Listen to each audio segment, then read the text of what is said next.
Imagine you are in the middle of a grand banquet hall, its space filled with the soft murmur of voices and the clinking of goblets. You stand at the threshold of a momentous scene, a wedding feast held in a vast, sunlit courtyard that hums with joy and festivity. Before you, Paolo Veronese's The Wedding at Cana unfolds like a magnificent stage, capturing not only a moment in time but also the richness of human emotions and divine grace. The painting is monumental in scale, both physically and in its ambition. At the center of the scene, at the heart of this swirling social gathering, sit Jesus and Mary. They are calm and composed, their presence serene amidst the lively commotion surrounding them. You can almost feel their quiet stillness, as if they are aware of a deeper, divine purpose hidden beneath the surface of the celebration. This is the moment when Jesus performs his first miracle, turning water into wine. Yet, there is no fanfare, no dramatic gesture. It happens almost in the background, without attention, much like how miracles often slip quietly into the fabric of everyday life.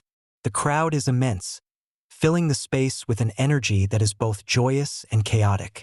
Imagine the soft rustling of elaborate, flowing garments in rich silks and velvets as people move about. The guests are nobly dressed, their attire so sumptuous that you can almost feel the weight of the fabric and the glint of gold threads woven into their garments. Their faces are animated. Some are smiling, some are caught mid-conversation, others gesturing enthusiastically with their hands.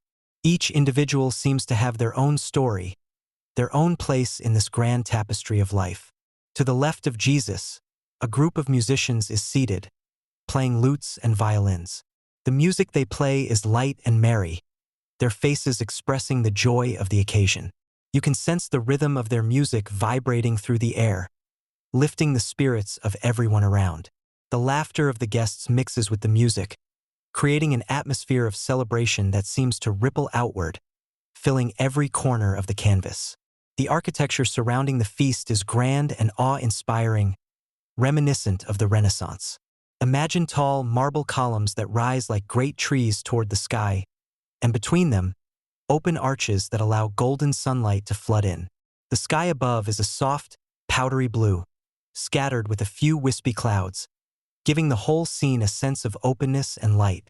In the distance, you can sense the presence of classical statues, reminders of the grandeur of ancient times, as if history itself is watching over this sacred event.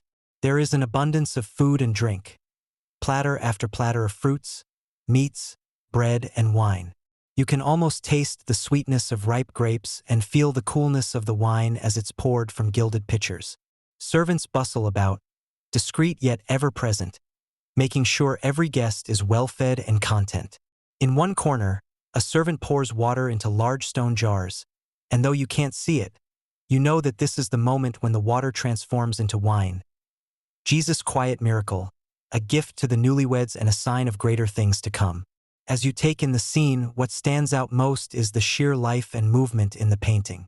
It feels like a living, breathing moment, capturing the very essence of joy, celebration, and human connection. Yet beneath this surface of festivity, there is something deeper. The central figures, Jesus and Mary, radiate a quiet, divine grace.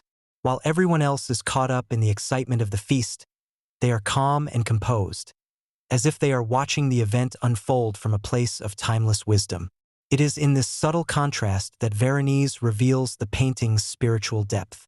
As you imagine this scene, you are not just witnessing a wedding banquet. You are feeling the pulse of life itself, its joy, its richness, and its mystery.